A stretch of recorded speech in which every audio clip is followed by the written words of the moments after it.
Hi guys, welcome to crick chat with Venkatesh. పేనుకు పెత్తనం వేస్తే తలంతా కొరికిందని చెప్పి ఒక సామెత ఉంది తెలుగు. అలాగే పాకిస్తాన్ ఆల్మోస్ట్ 30 years తర్వాత 1996లో లాస్ట్ టైం వాళ్ళు ఒక ఐసీసీ ఈవెంట్ హోస్ట్ చేశారు. అది కూడా ఇండియా శ్రీలంకతో కలిపి 1996 వరల్డ్ కప్ హోస్ట్ చేశారు. ఆ తర్వాత వాళ్ళకి ఇన్నేళ్ల తర్వాత, ఒకప్పుడైతే పాకిస్తాన్లో ఈవెన్ బెలైటరల్ మ్యాచ్ కూడా జరిగేవి కాదు. సో ఇప్పుడు ఇన్నేళ్ల తర్వాత ఒక మంచి అవకాశం వచ్చింది వాళ్ళకి ఐసీసీ టోర్నమెంట్ జరపడం. దాన్ని సజావుగా పద్ధతిగా జరపచ్చు కదా. దాంట్లో అనవసరమైన చీప్ ట్రిక్స్ ప్లే చేస్తున్నారు వాళ్ళు. దాని గురించి మన వీడియోలో మాట్లాడదాం. తాజాగా వస్తున్న వార్తలు ఏంటంటే ఐసీసీ ఛాంపియన్స్ ట్రోఫీ స్టార్ట్ కాబోతుంది. రేపే కదా స్టార్ట్ అయ్యేది.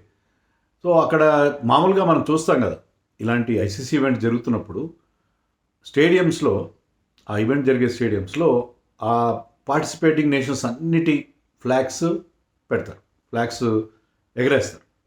చాలా రెగ్యులర్గా జరిగే ఈవెంట్, జరిగే ఒక పద్ధతి అది. సో కానీ పాకిస్తాన్లో చూస్తే యాక్చువల్గా ఛాంపియన్స్ ట్రోఫీలో మనకు తెలుసు కదా 8 టీమ్స్ పార్టిసిపేట్ చేస్తున్నాయి. కానీ అక్కడ మనకు వస్తున్న విజువల్స్ ఏంటంటే, కొన్ని వీడియోస్ 7 టీమ్స్ ఫ్లాగ్స్ మాత్రమే ఉన్నాయి. India flag is missing. India flag లేదు. ఇండియా ఫ్లాగ్ని కావాలని వాళ్ళు అవాయిడ్ చేశారు. దానికి అఫీషియల్గా వాళ్ళు చెప్పలేదు, కానీ అన్అఫీషియల్గా సోర్సెస్ అంటామే, ఒక PCB source, Pakistan cricket board source చెప్పింది ఏంటంటే, ఇండియా రావట్లేదు మా కంట్రీకి, అందుకని మేము ఆ ఫ్లాగ్ పెట్టట్లేదు.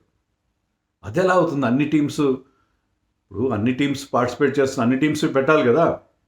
మీకు ఒక ఎగ్జాంపుల్ చెప్తాను.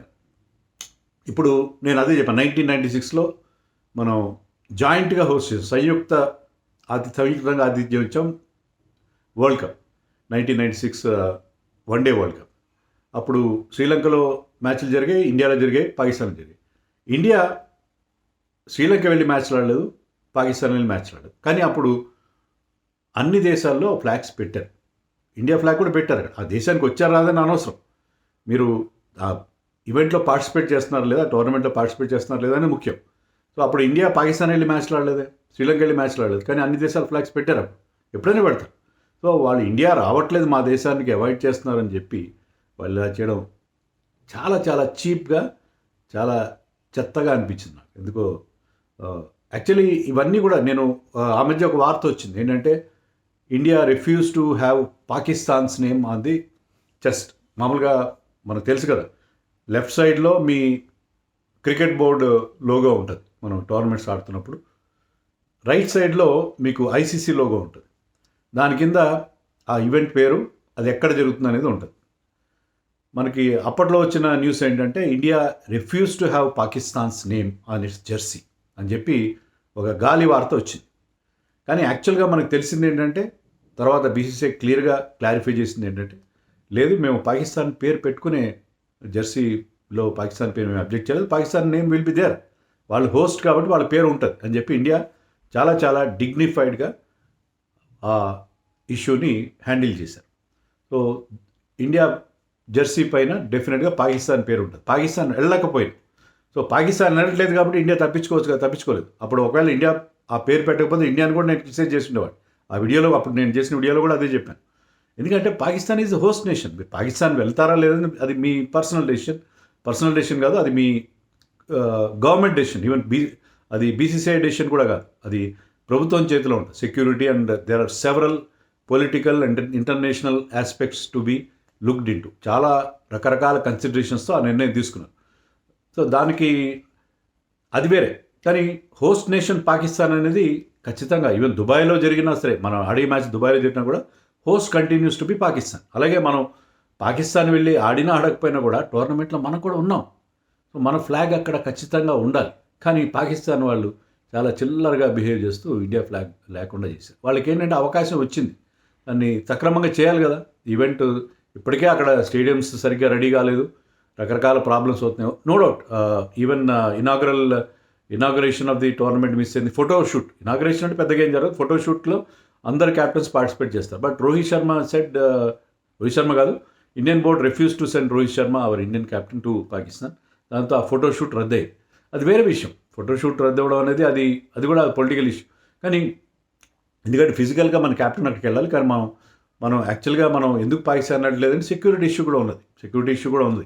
ఇప్పుడు చాలామంది they believe that most of the Australian players ఎందుకు మిస్ అవుతున్నారంటే పాకిస్తాన్ వెళ్ళి ఆడడం వాళ్ళకి ఇష్టం లేదన్నట్టుగా కూడా చెప్తున్నారు. So what ever, so security issue కారణంగా వెళ్ళలేదు. కానీ ఇక్కడ మన ఫ్లాగ్ని అక్కడ డిస్ప్లే చేయడానికి, మన ఫ్లాగ్ని ఎగరేయడానికి వాళ్ళకి వచ్చిన బాధ ఏంటో నాకు అర్థం కాలేదు. చాలా చాలా దారుణం. ఇలాంటి పనులు చేస్తే వాళ్ళు సరిగ్గా కండక్ట్ చేయకపోతే మళ్ళీ ఇంకో 30 ఏళ్ళు ఆగాలి. మళ్ళీ వాళ్ళు ఐసీసీ టోర్నమెంట్ జరపడానికి మరో 30 సంవత్సరాలు. ఐసీసీ టోర్నమెంట్ జరిపితే వాళ్ళకి ఆ బ్రాడ్కాస్టింగ్ రైట్స్ ద్వారానో లేకపోతే గేట్ కలెక్షన్ ద్వారానో డబ్బులు వస్తాయి, యాడ్స్ ద్వారానో డబ్బులు వస్తే. పాకిస్తాన్ క్రికెట్ బోర్డ్ ఈజ్ పవరిష్, చాలా బీదరికంలో మగ్గుతున్న క్రికెట్ బోర్డు అది. సో వాళ్ళు they need all this money. So ఆ మనీ వస్తుందని చెప్పి తెలిసి కూడా వాళ్ళు ఇలా చేస్తే, ఇలాంటి వేషాలు వేస్తే డెఫినెట్గా that will not go down well with ICC. ICC అంటే మీరు అనొచ్చు అక్కడ జైషానే కదా ఉండే, జైషా వాళ్ళు ఏం చేసినా తప్పు పడుతుంది. పాకిస్తాన్లో చేస్తున్న వీడియోలు కూడా అలాగే అంటున్నారు, జైషా ఈవెంట్గా మారిపోయింది ఇది, జైషా అది చేస్తున్నాడు అది చేస్తున్నాడు అని చెప్పి వాళ్ళు మాట్లాడతారు. కానీ ఐసీసీలో all decisions will not be taken by Jay Shah. Jay Shah chairman కావచ్చు, ఏమైనా కావచ్చు, కానీ అన్ని నెలలు అతనే తీసుకుంటాడు. అంతా అక్కడ కూడా వేరే వాళ్ళు కూడా ఉంటారు. ఐసీసీ సీఈఓ ఉంటాడు, రకరకాల సీఈఓని కూడా ఈ మధ్య అతను కూడా ఇంటికి పంపించారు. నేను పాకిస్తాన్ ఫేవర్గా వ్యవహరించాడు, పాకిస్తాన్లో స్టేడియంస్ రెడీగా లేవన్న వార్త అతను దాచిపెట్టాడని చెప్పి అతను కూడా ఇంటికి పంపించారు. సో ఇదంతా కూడా చాలా చీప్గా అనిపించింది, ఇండియా ఫ్లాగ్ పెట్టకపోవడం అనేది. దానికి మరి ఇండియన్ గవర్నమెంట్ ఎలా రియాక్ట్ అవుతుంది, బీసీసీ ఎలా రియాక్ట్ అవుతుంది అనేది చూడాలి. నన్ను అడిగితే మరి పాకిస్తాన్ దుబాయ్లో ఆడట్లేదు కదా ఇప్పుడు, మరి పాకిస్తాన్ ఫ్లాగ్ అక్కడ ఉంటుందో లేదో మనం మ్యాచ్ స్టార్ట్ అయినప్పుడు, ఎల్లుండి ఇండియా మ్యాచ్ ఆడబోతుంది కదా అక్కడ బంగ్లాదేశ్తో, అప్పుడు చూద్దాం మరి. సో ఇది చాలా చిల్లర వ్యవహారం, చాలా చీప్గా అనిపించింది. దాన్ని మీతో షేర్ చేయడం కోసం వీడియో చేస్తున్నాను. మరి ఈ వ్యవహారం గురించి మీరేమనుకుంటున్నారో కామెంట్స్లో చెప్పండి.